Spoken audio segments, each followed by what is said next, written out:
हौसले की ऐसी मिसाल जो सिस्टम से भी सवाल करती है। मऊगंज जिले के कृषि विभाग में पदस्थ संत कुमार मिश्रा जन्म से बिना हाथों के आज अपनी मेहनत और जज्बे से हर किसी को प्रेरित कर रहे हैं। 36 वर्षीय संत कुमार मिश्रा ने विपरीत हालातों में एमए तक पढ़ाई की और वर्ष 2016 में सहायक ग्रेड 3 के पद पर नियुक्त हुए। कंप्यूटर टाइपिंग से लेकर फाइलों के संधारण तक हर जिम्मेदारी वे पूरी निष्ठा से निभा रहे हैं। चिंता की बात यह है कि इतने समर्पित कर्मचारी को आज भी कार्यालय आने जाने के लिए बस और ऑटो का सहारा लेना पड़ता है।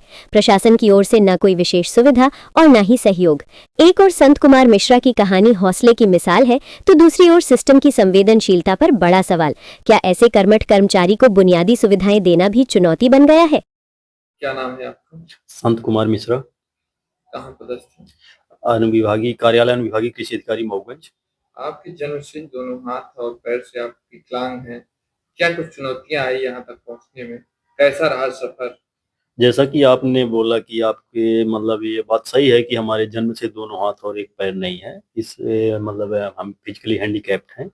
उसके लिए स्टार्टिंग में तो कठिनाई आती है, इसमें कोई दो राय नहीं है। मतलब शुरुआत में आप कहीं भी कुछ करोगे तो उसमें दिक्कत होती है, लेकिन समय और परिस्थिति के हिसाब से अगर आदमी का एक लक्ष्य हो, निश्चित लक्ष्य हो, तो उस दिशा में अगर वो पॉजिटिव सोचता है, नेगेटिव ना सोचे, पॉजिटिव सोचे, तो पॉजिटिव सोच अगर रखता है तो धीरे-धीरे परिस्थिति का सामना करते-करते वो दिक्कत उसको समझ में फिर नहीं आती है। हमारी जैसी आदत हो चुकी है, जैसे एक नॉर्मल इंसान अपना पूरा कार्य कर सकता है, कर लेता है, करता है, उस तरह से हम भी कर लेते हैं। अब हमको ऐसा कुछ नहीं लगता कि मतलब हम फिजिकली हैंडीकैप्ड हैं, ऐसा कुछ नहीं है।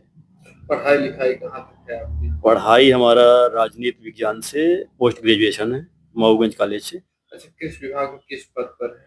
कृषि विभाग में हम सहायक ग्रेड 3 के पद पर हैं। हाँ। प्रशासन द्वारा क्या-क्या आपकी मदद की गई? प्रशासन के माध्यम से स्पेशल तो हमारे लिए कोई विशेष मदद नहीं की गई, लेकिन जो आम लोगों के लिए जो सुविधाएं हैं चल रही हैं, उसी हिसाब से हमारे लिए भी है। स्पेशल ऐसा कुछ नहीं किया गया था। क्योंकि आप विकलांग हैं, देखिए एसडीओ कार्यालय में पदस्थ भी हैं, शासन की नज़र भी आप पर है, तो आने-जाने की क्या सुविधाएं दी जा रही हैं आपको?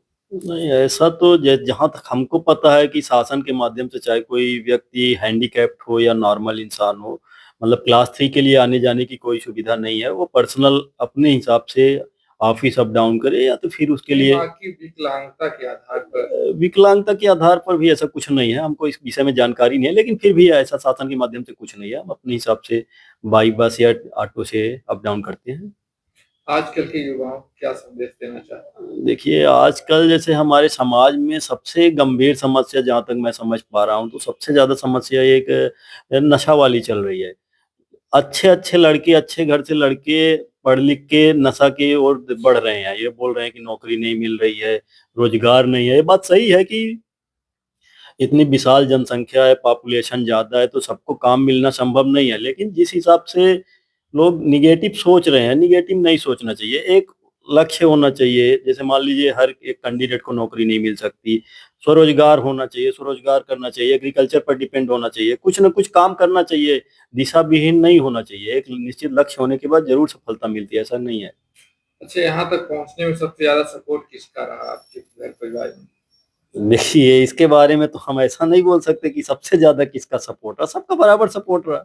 हुँ, सभी हाँ, ने सपोर्ट सभी का बराबर सपोर्ट रहा। जैसे हमारे पिताजी नहीं है, मम्मी है, भाई है, बहन है, सबका बराबर सपोर्ट रहा। स्पेशली ऐसा नहीं बोल सकते कि किसी एक का ज़्यादा रहा, ऐसा ऐसा नहीं है।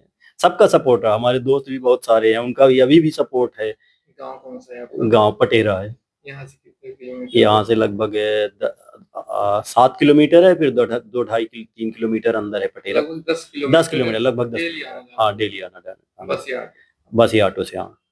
चलिए। अब जो आपके जैसे हैंडीकैप हैं, उनके लिए आपकी तरफ से क्या संदेश रहेगा जो हार मानकर बैठे हुए हैं? देखिए, हैंडीकैप्ड होना ये कोई अभिशाप नहीं है। ठीक है, मान लीजिए पूर्व जन्म का कर्म खराब रहा होगा या क्या कैसा रहा होगा, कुछ न कुछ तो रहता है, ऐसा नहीं है।